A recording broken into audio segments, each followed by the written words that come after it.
please break down the steps of basic conflict resolution so people can get home safely and just continue their lives and enjoy their family. The reason is because they feel powerless. I want everybody to ask yourself this question anytime you get into the next situation. If you had $100 million at the crib, your girl called you and like, yo, somebody left $100 million at the crib right before you got into this altercation. Would you stay at that altercation or would you go home? The people that feel powerless and don't feel like they could generate resources, they already on edge. That's like even before we get to your diet. That's before we get to the hypertension, high blood pressure, high cholesterol.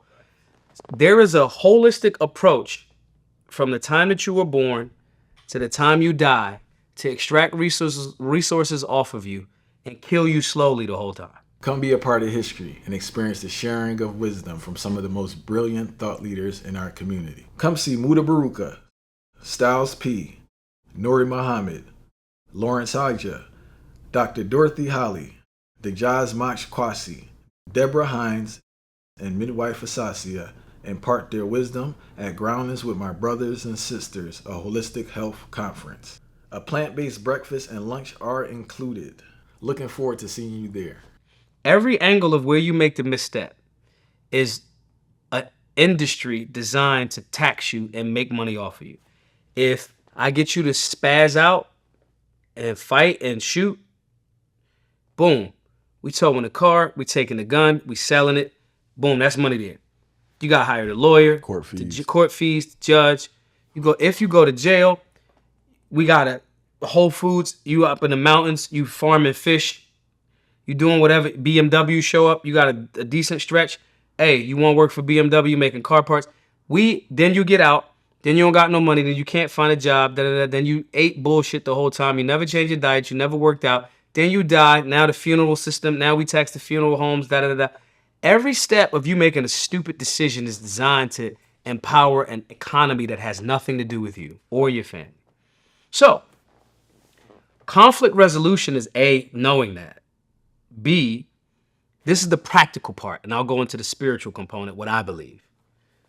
The practical part is going, A, my girl just called me and somebody, for whatever reason, is $100 million in cash at my house. Is this thing more important than the $100 million at the house? And if the answer is no, go home. The next thing is, spiritually, there's 3 voices in your head. Inspiration, intuition, and intimidation. They all sound like your voice. The voice you read with, the sounds you hear in your head.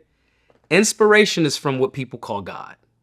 Flashes of inspiration. That's when you have this dope idea and something tells you also to write it down, and you don't write it down and you forget the shit and you're like, damn, I had a good idea. That's inspiration. Inspiration turns into creation. Creation is another God principle. Being inspired and following through and executing on the inspiration is how we please God. And you get benefits from it. I was inspired. I didn't have a plan for Black Guns Matter or Solutionary Lifestyle. It just happened. I was like, I think I'm gonna do that. That's your voice of God. Intuition lasts a little bit longer. Intuition, in my opinion, is like your ancestors or your angels that are like, you should leave. You shouldn't be here. Spidey senses, bro. Spidey senses. Get out of here. Don't go there. Last week, I was going to go on a flight. Something was like, don't go. I didn't go. I don't tempt the fates. My ancestors or angels or whatever people want to call them are going, Maj, you crazy. Don't go over there. Just don't do that. Intuition. And last is intimidation. That's your lower self. That's the thing that the people call the devil. That's the one that's going, fuck him, bro. Fuck his car. How dare he fucking pull in front of you? He seen you. He swerved into your lane. Yo, cuss him the fuck out. Now, how you know if it's intimidation? I say intimidation not because it sounds scary, but it's making you feel like you're not enough, and it's specifically there to take you off the plan. It's not inspiring you, and it's not intuition to get you off some dumb shit. It's tricking you into do the dumb shit.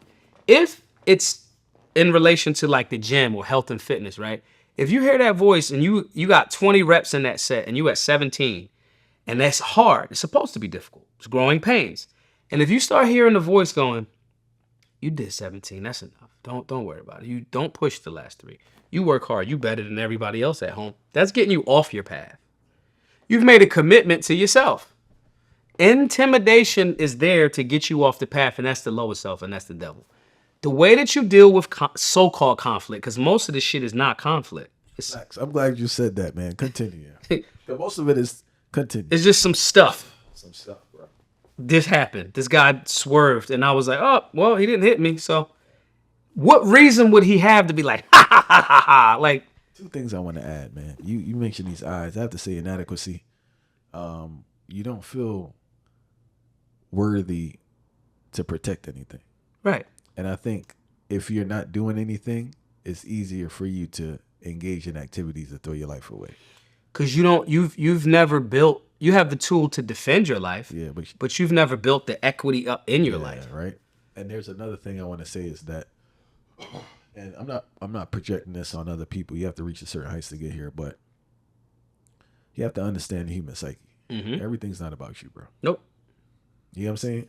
Like a dude may spaz out on you, and like it may be public, it may be, or you may be embarrassed depending on your vibe. But it's like when you analyze it, one, I don't even know this man from nowhere. I don't know what he's going through. Bless fam. I'm gonna keep it moving. Yeah. That happened to me last week. I was in a car, and I was trying to get around this one car, and me another car trying to get around the other car, and I'm at the light, and I'm like listening to $100 million leads on audiobook. So I was tapped in. And I hear somebody yelling. I'm like, I look around, and the dude in the car is yelling at me. And I'm like, he's like, yo, if you would have hit me and my son in the car, it would have been a problem. And I was like, mind you, I got my gun on me. But I'm like, damn, I didn't even see him. I was trying to get around the other car. And I pulled up next to him, and I was like, damn, bro, my bad. I said, bro, I wouldn't have did. You got your little man in the vehicle. And he was strapped. He had his, when I pulled up, he had the hand, like the look. And I'm like, bro, I was in a rush trying to get somewhere, bro. I was in a zone. My apologies, man.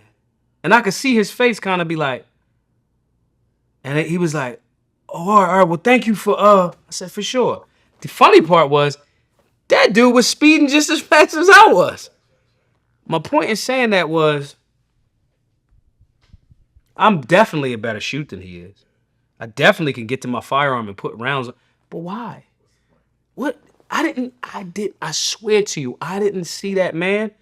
You're not even in my peripheral. This Tetris. I'm just trying to get, move around this car and that. And I remember that. And all I could think was about all of the times when that was an opportunity. Because I could have just ignored him and just drove off. But I was like, damn, bro, he gonna take that energy into whoever he engaged next.